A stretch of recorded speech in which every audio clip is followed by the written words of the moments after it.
specification of the Samsung Fan Edition tablets are coming out ahead of the next launch of Samsung.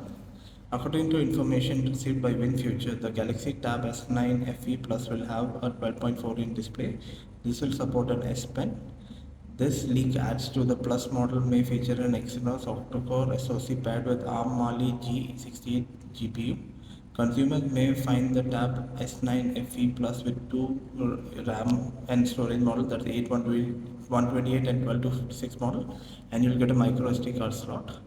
The leaks also claim that the device will launch with 8 megapixel primary and 8 megapixel ultra wide camera, while the front facing camera will be 12 megapixel.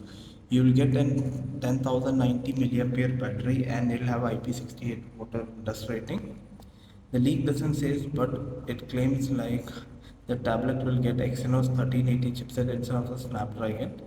The recent price leaks of the Tab S9 FE doubles down on what you may see with the potential RAM and storage options.